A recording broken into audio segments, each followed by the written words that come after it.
ಇವಳು ಇಲ್ಲಿರಬಾರ್ದು. ಇವಳನ್ನ ಮನೆ ಅಂಗಳದಲ್ಲಿರಕ್ ನಾನ್ ಬಿಡಲ್ಲ. ಅಮ್ಮ ನಡಿಯೇ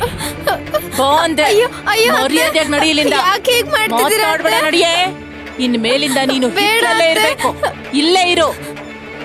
ನಿಜ ಹೇಳ್ಬೇಕು ಅಂದ್ರೆ ಈ ಮನೇಲಿರೋ ಯೋಗ್ಯತೆನೆ ನಿನ್ಗಿಲ್ಲ. ಚಿನ್ನದ ಒಡವೆಗಳನ್ನ ಕೊಡೋವರೆಗೂ ನನ್ನ ಮನೆ ಕಾಲಿಡ್ಬೇಡ ಅಂತ ಎಷ್ಟ್ ಹೇಳಿದ್ರು ನಾಚಿಕೆ ಇಲ್ದೆ ಬಂದಿದ್ಯಾ. ಹೋಗ್ಲಿ ಪಾಪ ಅಂತ ಇರಕ್ ಬಿಟ್ರೆ ನಿನ್ನಿಂದ ದಿನಾ ಮನೇಲಿ ಜಗಳಾನೆ. ಆಚೆ ಹೋಗು ಅಂತ ಹೇಳಿದ್ರು ಹೋಗದೆ ನಿಂತ್ಕೋತೀಯ. ದೊಡ್ಡ ತಲೆನೋವಾಗ್ಬಿಟ್ಟಿದ್ಯಾ. ಇಲ್ಲೋಡು, ನೀನ್ ಇಲ್ಲಿಂದ 1 ಇಂಚು ಕದಲ್ಬಾರ್ದು. ಏನಾದ್ರೂ ಕದ್ಲಿದ್ರೆ ನಾನ್ ಸುಮ್ನಿರಲ್ಲ. ಅಮ್ಮ ನಿನ್ ಯಾಕೆ ಹೇಗೆ? ಬಾಯ್ ಮುಚ್ಚೋ. ಆಗ್ಲೇ ನೀನ್ ಅವ್ರ ಜೊತೆ ಮಾತಾಡಿದ ಮಾತುಗಳ ಬಗ್ಗೆ ನಾನ್ ನಿನ್ ಜೊತೆ ಆಮೇಲೆ ಮಾತಾಡ್ತೀನಿ. ಈಗ ನೀನ್ ಈ ವಿಷಯದಲ್ಲಿ ಮಧ್ಯೆ ಬಂದ್ರೆ ನಾನ್ ಸಹಿಸಲ್ಲ.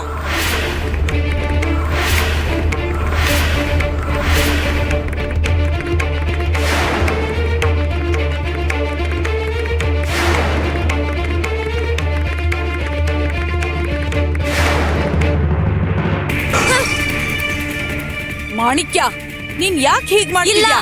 ಇಲ್ಲ ಇಲ್ಲ ಇಲ್ಲ, ನೀವೇನೇ ಹೇಳಿದ್ರು ಸರಿ, ನಾನು ಒಪ್ಪಲ್ಲ ಅಂದ್ರೆ ಒಪ್ಪಲ್ಲ. ಮಾಣಿಕ್ಯ, ಬಾಯ್ ಮುಚ್ಚು. ಮಾತಾಡಿದ್ರೆ ಸುಮ್ನಿರಲ್ಲ. ಆ ಬುದ್ಧಿ ಇಲ್ದೇ ಇರೋ ದಿಗು ಮಾತ್ನ ಕೇಳಿದ್ಮೇಲೂ ನಿನ್ ನಿರ್ಧಾರ ಬದ್ಲಾಗಲ್ವಾ? ನೋಡು ಮಾಣಿಕ್ಯ, ಅವ್ನ್ ಯಾವತ್ಗೂ ನಿನ್ನ ಮದ್ವೆ ಆಗಲ್ಲ. ಯಾಕೆ ಮದ್ವೆ ಮಾಡ್ಕೊಳ್ಳಲ್ಲ ಅಂತ ನಾನು ನೋಡ್ತೀನಿ. ದಡ್ಡಿ ತರ ಮಾತಾಡ್ಬೇಡ. ಅವ್ರ ಮನೇಲಿ ನಮಗಾಗಿರೋ ಅವಮಾನ ಸಾಕು. ಅವಳು ನಂಬಿಕೆ ದ್ರೋಹ ಮಾಡಿದ್ರು ಅದನ್ನೆಲ್ಲ ಮರ್ತು ಕೇವಲ ನಿನಗೋಸ್ಕರ ಅವ್ರ ಮನೆ ಬಾಗ್ಲಿಗೆ ಹೋದ್ವಿ. ನಿನ್ನಿಂದ ಅವ್ರ ಮುಂದೆ ನಾವ್ ಇನ್ನೊಂದ್ಸಲ ಅವಮಾನ ಪಡ್ಬೇಕಾಗ್ ಬಂತು. ಇನ್ ನಮ್ ಕೈಯಿಂದ ಆಗಲ್ಲ, ನಮ್ಮನ್ನ ಬಿಟ್ಬಿಡು. ಇನ್ನೊಂದು ಸಲ ನಿನ್ನ ಬಾಯಿಂದ ದಿಗು ಹೆಸರು ಬಂದ್ರು ಅವನನ್ನ ನೆನೆಸ್ಕೊಂಡ್ರು ನಾನು ಸುಮ್ನಿರಲ್ಲ. ನೆನ್ಸ್ಕೋತೀನಿ ನೆನ್ಸ್ಕೋತೀನಿ ನೆನ್ಸ್ಕೋತೀನಿ ನೆನ್ಸ್ಕೋತೀನಿ. ನನ್ ದೇಹದಲ್ಲಿ ಪ್ರಾಣ ಇರೋವರೆಗೂ ದಿಗುನೇ ನೆನ್ಸ್ಕೋತೀನಿ. ನನ್ ಮದ್ವೆ ಅಂತ ಆದ್ರೆ ದಿಗಂಬರ್ ರಾವ್ನೇ ಮದ್ವೆ ಆಗೋದು. ಇಲ್ಲಾಂದ್ರೆ ನನ್ ಪ್ರಾಣ ಬೇಕಾದ್ರೂ ಬಿಡ್ತೀನಿ. ಮಾಣಿಕ್ಯ,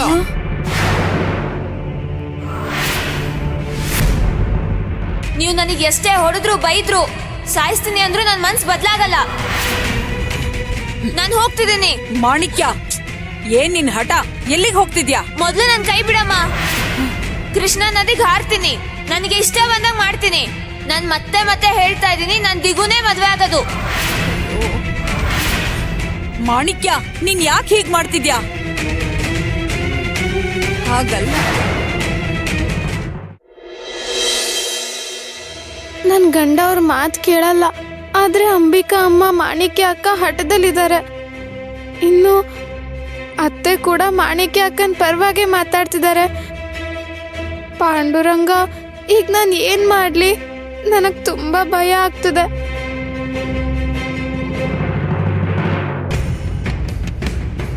ಅಯ್ಯಯ್ಯೋ, ಚಿಕ್ಕಮ್ಮವ್ರೆ, ಮನೆ ಮುಂದೆ ಇದ್ರೆ ನಿಮ್ಗೆ ಬೇಸರ ಆಗತ್ತೆ ಅಂತ ನಿಮ್ ಜಾಗನ ಹಿತ್ಲಕ್ ಬದಲಾಯಿಸಿದಾರೆ. ಈ ಜಾಗ ನಿಮ್ಗೆ ತುಂಬಾ ಇಷ್ಟ ಆಗತ್ತೆ. ಅಲ್ಲಿ ನೋಡಿ, ಆ ಕೋಣೆ ನಿಮ್ ಹತ್ರದಲ್ಲೇ ಇದೆ. ಒಳಗೆ ದುಷ್ಟ ಶಕ್ತಿಗಳು ಇದಾವೆ. ಅಡ್ಡವಾಗಿ ರಕ್ಷಣಾ ರೇಖೆ ಇದೆ.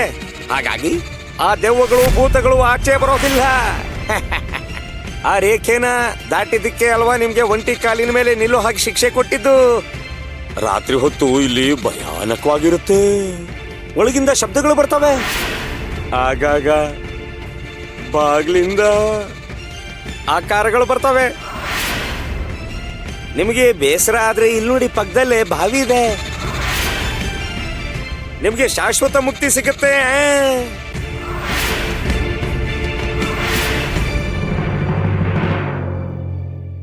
ಏನ್ ಈ ಹುಡುಗಿ ಚೂರು ಭಯ ಪಡ್ತಾ ಇಲ್ಲ. ಗುಂಡ್ಕಲ್ನ ಹಾಗೆ ಕದಲ್ದೆ ಕೂತಿದ್ದಾಳೆ.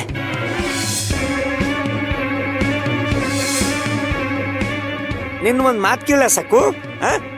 ಮೊದ್ಲು ನಿನ್ನ ಮನೆ ಅಂಗಳದಲ್ಲಿ ಕೂರ್ಸಿದ್ರು. ಅಲ್ಲಿಂದ ಕರ್ಕೊಂಡ್ ಬಂದು ಹಿತ್ತಲಿರೋ ಈ ಗುಡಿಸಲಲ್ಲಿ ಕೂರ್ಸಿದ್ದಾರೆ.